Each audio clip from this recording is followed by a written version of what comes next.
TW کے شو سوال کے ساتھ میں ہوں بینش جاوید۔ جرمنی میں عطیہ کیے جانے والے جسمانی اعضاء کی کمی کے باعث اوسطاً ہر 8 گھنٹے بعد ایک انسان اپنی جان کھو بیٹھتا ہے۔ طبی ماہرین اس مسئلے کا حل تلاش کر رہے ہیں۔ تفصیلات شامل ہیں آج کے شو میں۔ اس کے علاوہ سوال میں آج ٹرینوں کی دیکھ بھال کے نظام کو بہتر بنانے کی کوشش، سیشلز جزائر میں سمندری حیات کو لاحق ہیں خطرات، اور برلن میں لیجیے امریکی گرینڈ ناشتے کے مزے۔ موٹر سائیکل ہو، سن گلاسز یا پھر روزانہ استعمال کی بے پناہ اشیاء، اب 3D پرنٹنگ سے بہت کچھ پرنٹ کیا جا رہا ہے۔ طب کے شعبے میں بھی اس ٹیکنالوجی کے استعمال پر ریسرچ جاری ہے۔ برلن کی ایک کمپنی مختلف جسمانی اعضاء کی 3D پرنٹنگ پر کام کر رہی ہے۔ اس رپورٹ میں دیکھیے کہ کیا مستقبل میں انسانی اعضاء کی پرنٹنگ ممکن ہوگی یا نہیں۔ چھوٹا سا قطرہ جس سے جگر تیار کیا جائے گا، ٹیسٹ ٹیوب کے ذریعے جسمانی اعضاء کی تیاری۔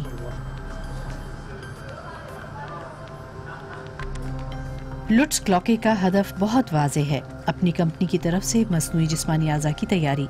یہ کام جسمانی اعضاء کی ٹرانسپلانٹیشن کے شعبے میں انقلاب لا سکتا ہے۔ عطیہ کے طور پر گردوں اور جگر کی ضرورت تو ہمیشہ ہی رہتی ہے، تو اب ہوگا کیا؟ جس مریض کو کسی نئے عضو کی ضرورت ہو وہ ڈاکٹر کے پاس جائے، جہاں اس کے خلیات کا نمونہ لیا جائے گا، پھر لیبارٹری میں ان خلیات سے نئے عضو بنائے جائیں گے۔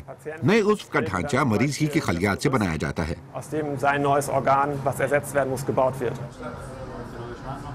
نئے اعضاء کی تیاری کا کام اس خود بنائے گئے بائیو 3D پرنٹر کو کرنا ہے۔ مریض کے جسم سے لیے گئے خلیات کو خاص طرح کی بائیو انک سے ملایا جاتا ہے۔ جرمنی میں کام کرنے والی اولین ٹیموں میں سے ایک یہ کمپنی جسمانی اعضاء کے زندہ ٹیشوز پرنٹ کرنے میں کامیابی حاصل کر چکی ہے۔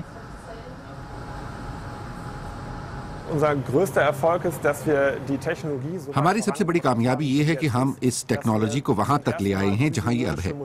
ہم ایسے ابتدائی ماڈل پرنٹ کر سکتے ہیں جو انسانی جسم کے کسی عضو کی طرح کام کر سکیں۔ یہ انسانی جگر اپنی بہت ہی ابتدائی حالت میں ہے۔ فی الحال یہ صرف جگر کا ایک ٹیشو ہے۔ یہ قطرہ دراصل ایک ٹیشو ہے جو جگر کے سارے کام کر سکتا ہے۔ اس پر سارے ٹیسٹ کیے جا سکتے ہیں جیسے کسی انسانی جگر پر۔ یہ بہت چھوٹے چھوٹے ماڈل حیران کر دینے والے ہیں، لیکن طویل المدتی بنیادوں پر ہم ایسا کچھ بنانا چاہتے ہیں جو زندہ رہے اور زندہ رکھ سکے۔ رائنر کرسٹینے کے مطابق انسانی عضو پرنٹ کرنے کا شعبہ اسٹارٹ اپس کے خوابوں سے زیادہ نہیں۔ وہ طب کے شعبے میں سرمایہ کاری کرتے ہیں، لیکن رائنر جسمانی اعضاء کی پرنٹنگ کے شعبے میں سرمایہ نہیں لگانا چاہتے۔ میرے خیال میں فی الوقت یہ مستقبل کا ایک خواب ہے۔ اس شعبے میں امکانات بہت دلچسپ ہیں، لیکن یہ منصوبے ابھی اس سطح پر نہیں پہنچے کہ ان میں سرمایہ کاری کی جائے، اور پھر بات ابھی بنیادی تحقیق تک محدود ہے۔ انسانی اعضاء صرف ظاہری شکل کا معاملہ نہیں ہے، بلکہ ان کا داخلی نظام انتہائی پیچیدہ ہوتا ہے۔ اس پس منظر میں اعضاء کی پرنٹنگ تک پہنچنا ایک بڑا چیلنج ہے۔ اب تک مکمل عضو پرنٹ نہیں کیے گئے، لیکن کینسر کے مصنوعی ٹیومرز مارکیٹ میں دستیاب ہو چکے ہیں۔ اینیٹے کنکیلے چائلڈ اسپیشلسٹ ہیں۔ سیل برکس کی بدولت انہیں کینسر کے مرض پر تحقیق کرنے میں مدد ملی ہے۔ ہم مل کر ایک ایسا 3D ٹیومر ماڈل تیار کر رہے ہیں جسے ہم تشخیصی سطح پر استعمال کر کے یہ جان پائیں گے کہ کون سے مدافعتی خلیے 3D اسٹرکچر میں نقل و حرکت کر سکتے ہیں۔ ان معلومات کی بدولت ہم انہیں سیل برکس ماڈل میں لا کر کینسر کے علاج کے لیے استعمال کر سکتے ہیں۔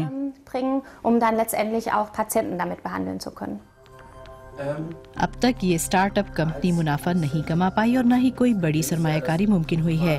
کمپنی کے ملازمین کو بطور ڈاکٹر ملنے والی تنخواہ پر گزارا کرنا پڑتا ہے، لیکن کلاکیں پریشان نہیں، ان کی نظر مستقبل کی بڑی کامیابیوں پر ہے۔ پبلک ٹرینز مسلسل استعمال میں رہتی ہیں، اس باعث ان میں ٹوٹ پھوٹ بھی ہوتی رہتی ہے۔ حفاظتی مقاصد کے لیے ضروری ہے کہ ٹرین کے اہم حصوں کی مسلسل دیکھ بھال کی جائے۔ سائنسدانوں کی ایک ٹیم نے ایک نیا نظام تیار کیا ہے جس کے ذریعے ریل گاڑیوں کی جانچ پڑتال کو محفوظ، سادہ اور تیز تر بنا دیا گیا ہے۔ یورپ میں گزشتہ 15 برسوں کے دوران 30 اموات ہوئیں اور 48 افراد زخمی ہوئے، ان حادثات میں جو براہ راست ریلوے ایکسلز کی خرابی کے سبب پیش آئے۔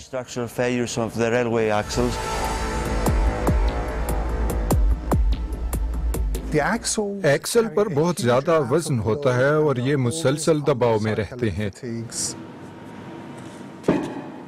لہٰذا ہمیں ان ایکسلز کو مسلسل جانچنا پڑتا ہے۔ ٹرینوں کی مرمت کے لیے انگلینڈ کے اس منفرد مرکز میں یورپی ریسرچرز ایک تحقیق میں مصروف ہیں۔ وہ ریل کے سفر کو محفوظ تر بنانے کے لیے ٹرین کے ایکسلز کی جانچ پڑتال کے نئے آلات تیار کرنے کی کوشش میں ہیں۔ یہ ٹیکنالوجی الٹراسونک ٹیسٹنگ پر مشتمل ہے۔ سب سے پہلے ایسے ایکسل پر تجربات کیے جا رہے ہیں جنہیں مصنوعی طریقے سے خراب کیا گیا ہے۔ اس پر موجود چھوٹے کریک آسانی سے دیکھے اور ناپے جا سکتے ہیں۔ اس کے بعد اس ٹیکنالوجی کو ٹرین میں زیر استعمال ایکسل پر جانچا جاتا ہے۔ اگر اس ایکسل میں کوئی خرابی ظاہر نہیں ہوتی تو ٹرین چلنے کے لیے محفوظ ہے۔ ماہرین کا دعویٰ ہے کہ یہ طریقہ انتہائی درست ہے۔ تجربات کے نتائج سے معلوم ہوا ہے کہ ہم ایکسل کے بالکل درمیانے حصے میں بھی ایسے چھوٹے نقائص کا پتہ چلا سکتے ہیں جو 2 یا 3 ملی میٹر لمبے اور 1 سینٹی میٹر گہرے ہوں، لہٰذا اس کی موجودہ درستگی خاصی اچھی ہے۔ یہ اس درجے سے کہیں بہتر ہے جو یورپ میں ٹرین انسپیکشن کے لیے قانونی طور پر ضروری ہے۔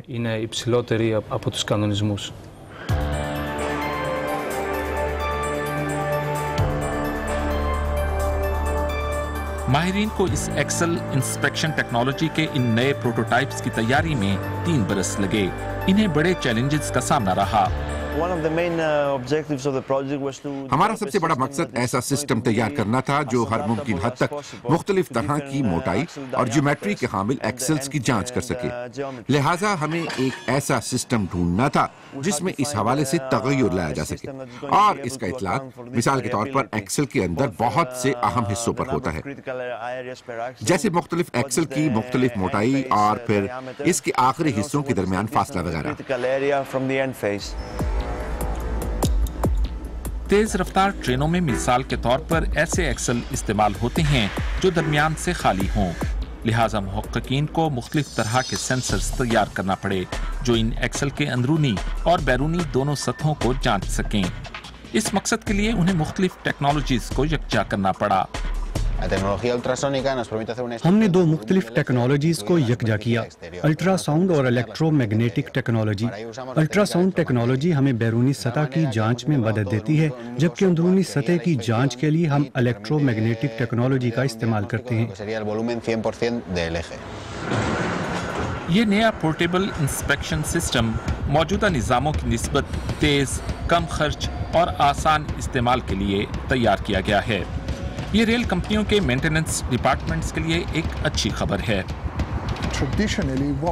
روایتی طور پر جو جانچ کا عمل ہوتا ہے اس میں ہم ٹرین یا پھر مشین کو ہینگر یا ورکشاپ تک لاتے ہیں، جیسے کہ یہ، پھر بوگیوں کو الگ کر کے اس میں سے ایکسل الگ کیا جاتا ہے اور پھر اس کی جانچ پڑتال کی جاتی ہے۔ مگر اس نئے اسکینر کے بعد ہمیں ایسا کرنے کی ضرورت نہیں، ہمیں کرنا صرف یہ ہوتا ہے کہ ایکسل کے آخری حصے پر لگے کیپس کو ہٹا کر اسکینر کو ایکسل کے ساتھ لگانا ہوتا ہے۔ امید ہے کہ آئندہ 5 برسوں میں یہ نظام تجارتی مقاصد کے لیے دستیاب ہوگا۔ اب لیتے ہیں ایک بریک، لیکن کہیں مت جائے گا کیونکہ بریک کے بعد دکھائیں گے آپ کو سیشلز جزائر، جہاں سمندری حیات کو تحفظ فراہم کرنے کی کوشش کی جا رہی ہے۔ فیس بک اور ٹویٹر، موضوعات جو زیر بحث ہیں، معلومات جو لوگوں کو جوڑتی ہیں، آپ کی رائے DW فیس بک اور ٹویٹر پر۔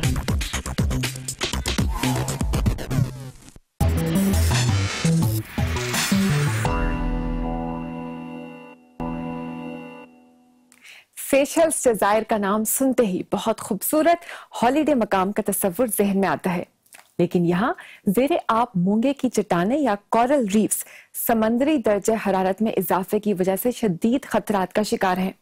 90 کی دہائی سے اب تک سیشلز جزائر پر کئی ایسی سمندری چٹانیں معدوم ہو چکی ہیں اور جزائر کے رہائشیوں کے لیے یہ کسی بڑی تباہی سے کم نہیں۔ سیشلز جزائر کی طرح خوبصورت شاید ہی دنیا میں کوئی اور استوائی خطہ ہو۔ مختلف جزائر پر مشتمل سیشلز 455 مربع کلومیٹر زمین پر مشتمل ہے، تاہم 1.3 ملین مربع کلومیٹر سمندری علاقہ بھی اس کا حصہ ہے۔ ہمارا دار و مدار سمندری وسائل پر ہے، چاہے وہ اقتصادی شعبہ ہو، سیاحت ہو یا پھر ماہی گیری، اس کے بغیر ہمارے پاس کچھ بھی نہیں۔ سیاحت سیشلز کا اہم ترین ذریعہ آمدنی ہے اور یہ فطری حسن سے جڑا ہوا ہے۔ مجھے کم سنی میں ہی یہ اندازہ ہو گیا تھا کہ اپنے سمندر کو تحفظ فراہم کرنا کتنا ضروری ہے۔ سیشلز کے لوگوں کا اس سمندر اور اس کے ماحولیاتی نظام سے خصوصی تعلق ہے اور ہم اس پر کتنا انحصار کرتے ہیں۔ تحفظ ماحول کے لیے کام کرنے والی انتات سمندر کے ماحولیاتی نظام پر پڑنے والے دباؤ کو تشویش کی نگاہ سے دیکھتی ہیں۔ ماہرین باقاعدگی سے غوطہ خوری کرتے ہوئے سمندری حیات کا جائزہ لیتے رہتے ہیں۔ ماہی گیری، آلودگی اور بڑھتی ہوئی سیاحت کی وجہ سے سیشلز کی منفرد زیر آب دنیا کا نقشہ تبدیل ہو رہا ہے۔ ماحولیاتی تبدیلیاں کورل یا مونگوں پر شدت سے اثر انداز ہو رہی ہیں۔ اس وجہ سے مونگوں کی مختلف اقسام کے علاوہ کورل ریفز یا مونگوں کی سمندری چٹانوں کے ارد گرد بھی حیاتیاتی تنوع شدید خطرات کا شکار ہے۔ ان میں گونگوں سے لے کر شارک مچھلی تک شامل ہیں۔ ماہرین متفق ہیں کہ ان تبدیلیوں سے ساحل کے قریب کی چٹانوں کے گرد مونگے سب سے پہلے ہلاک ہوں گے۔ سمندری درجہ حرارت میں اضافے کا اثر مونگوں پر پڑتا ہے اور اس کا رنگ بدل جاتا ہے، نتیجہ ان کی ہلاکت کی صورت میں نکلتا ہے۔ 90 کی دہائی کے آخر میں ہی سیشلز کے کم گہرائی والے پانیوں میں کورل مکمل طور پر ختم ہو چکے ہیں۔ رنگ تبدیل ہونے پر آپ کو سفید رنگ کے مونگے دکھائی دیتے ہیں۔ مرنے کے بعد کورل عام طور پہ سمندری کائی کی صورت اختیار کر جاتے ہیں، اس وجہ سے کورل ریفز پر کسی طرح کی کوئی سرگرمی ممکن نہیں۔ بہت ساری سمندری چٹانوں کو دوبارہ سے زندہ نہیں کیا جا سکتا اور وہ اب زیر آب ریگستان کی طرح دکھائی دیتی ہیں۔ سیشلز جزائر کی حکومت نے ابھی حال ہی میں فیصلہ کیا ہے کہ سن 2020 سے ملک کی 1/3 سمندری سطح کو تحفظ فراہم کیا جائے گا۔ ہم غوطہ خوری کے ذریعے کورل ریفز کے بارے میں اعداد و شمار اکٹھے کرتے ہیں تاکہ یقینی بنایا جائے کہ سیشلز کے متاثرہ ساحلوں کو صحیح طور پر تحفظ فراہم کیا جا رہا ہے۔ فطرت کے تحفظ کے لیے کام کرنے والی تنظیم اور سیشلز کے ماہرین مل کر سمندر کی تہہ میں کورل ریفز کا جائزہ لیتے رہتے ہیں۔ کم گہرائی والے پانی میں موجود ریفز یا چٹانیں الگ الگ ہوتی ہیں اور اسی وجہ سے اکثر ان کی افزائش نو مشکل سے ہی ہو پاتی ہے۔ لہروں کی وجہ سے مر جانے والے مونگے مسلسل حرکت میں رہتے ہیں، جس سے نئے کورل کی آباد کاری کے حوالے سے ایک مشکل پیدا ہو جاتی ہے۔ ریفز یا چٹانوں کو ناپنے سے تبدیلیاں واضح ہو جاتی ہیں۔ ان مقامات پر جہاں سمندر طویل عرصے تک گرم رہتا ہے وہاں مونگے دوبارہ سے نشو نما نہیں پا سکتے۔ اس کے کورل ریفز کے سمندری وسائل پر گہرے اثرات پڑتے ہیں۔ ہم نے ان چٹانوں کی دوبارہ سے بحالی کا منصوبہ شروع کیا ہے۔ اس سلسلے میں ان مونگوں کو استعمال کیا جا رہا ہے جن میں کافی مزاحمت پائی جاتی ہے۔ ان کی نشو نما کی جاتی ہے اور بعد میں انہیں متاثرہ چٹانوں پر پہنچا دیا جاتا ہے۔ یہ منصوبہ سن 2020 تک جاری رہے گا۔ اس کے بعد ہی مونگوں کو تحفظ دینے کے لیے طویل المدتی اقدامات کیے جا سکیں گے۔ امید ہے کہ یہ کارآمد ثابت ہوں۔ ہم امید کرتے ہیں کہ کورل ریفز کو تحفظ فراہم کرنے کی کوششیں کامیاب ہوں گی۔ اب لیتے ہیں ایک بریک، اس کے بعد لے چلیں گے آپ کو برلن کے ایک ریسٹورانٹ جہاں پیش کیا جاتا ہے مزیدار امریکی ناشتہ۔ یہ DW اردو کی ویب سائٹ ہے